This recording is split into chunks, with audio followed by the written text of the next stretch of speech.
Bulk diet, week 12.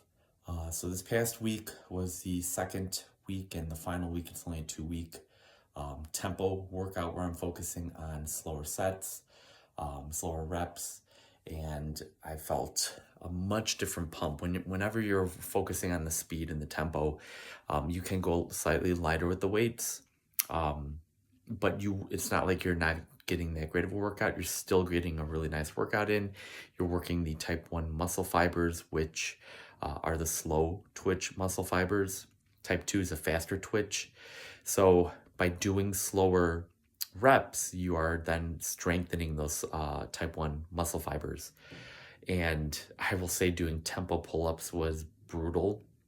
Doing 10 pull-ups, 6 seconds up, 6 seconds down, and then doing another set of 10 pull-ups, 3 seconds up, 6 seconds down, and then doing a final set of 8 pull-ups, 3 seconds up, 3 seconds down. Brutal, not easy to do. But nevertheless, I did them. This morning when I did my total body workout, it was just normal pull-ups, and I ripped out 15 and they felt like nothing.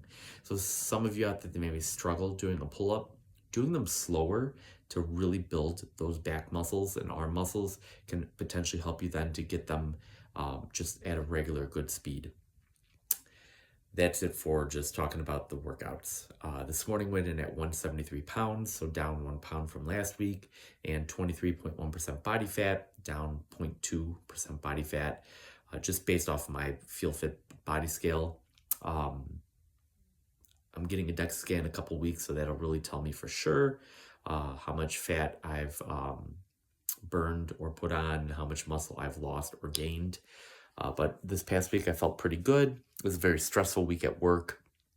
I had my 2 winter concerts and got pretty much 30,000 steps on Tuesday and also on Thursday, just with all the walking around the building and things like that.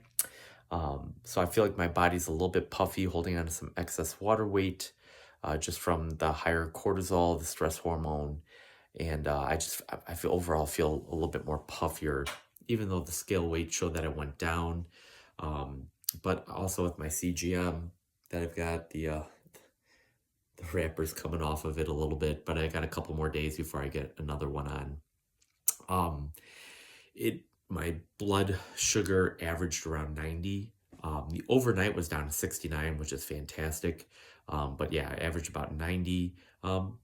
That's, I would say, decent. It's not horrible. I would like it to be maybe mid 80s, but I think just those couple of days of high stress, and like I look on the graph and it was slightly higher and more elevated than it typically is. The past couple of days, because I've done with my concerts, it's been typically sitting between 80 and 88.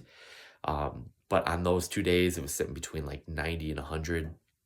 And again, when you're stressed and your body releases that hormone, cortisol, it does raise your blood sugar levels because you're stressed out. Therefore, your body's trying to prepare you for that fight or flight state.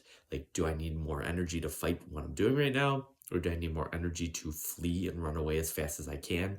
So people who are chronically stressed out, your blood sugar is already typically higher than what you would like it to be. And then you throw on top of that eating a bunch of high processed carbohydrates, and it's a recipe for disaster. Your blood sugar is just going to crazily soar. One way to test it out is get a fasting blood sugar test or blood glucose test. You can go with a company like I do with Signos, and do like a month or 3 month or a 6 month plan. And then you can get that continuous reading, or you could just go to a store, buy a glucose monitor, buy the strips for it, and prick your finger and test your blood sugar like right when you first wake up in the morning. And you want to sit for a fasting blood sugar less than 90. Now my average, as I said, was 90. That was with just from pretty much midnight to midnight. And my overnight sleeping blood sugar was down to 69. So that pretty much would have been about my fasting blood sugar, probably would have been in the mid to low 70s, which is really good. But yeah, you want that blood sugar less than 90. It was cool to see the spikes from my food. Even though I'm eating ketogenic foods, my spikes would be anywhere between like plus 14 to plus 25-ish, which is a good spike. You typically don't want to spike more than 40.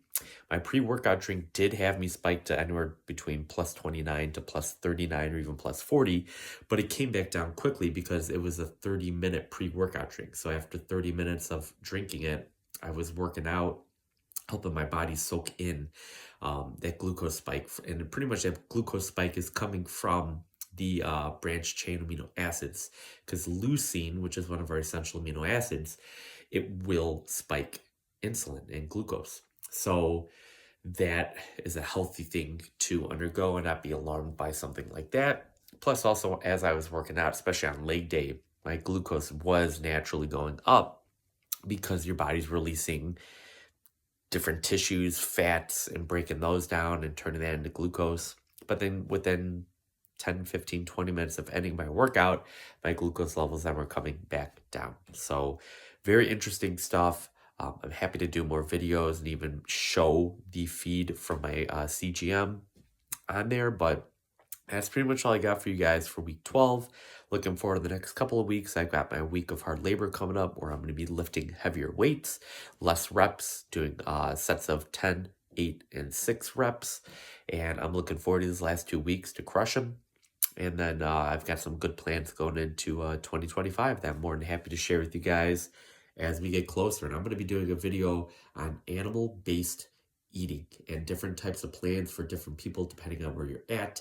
And I'm going to be launching a New Year's group to participate in this, and I encourage all of you out there to stay tuned because I think it's going to really help change a lot of you. So please keep it locked in here on my channel and like and subscribe and continue to follow along with me as I now go through this bulk diet following my reverse diet and the ketogenic bodybuilding prep. I'll see you guys all next week for the end of week 13.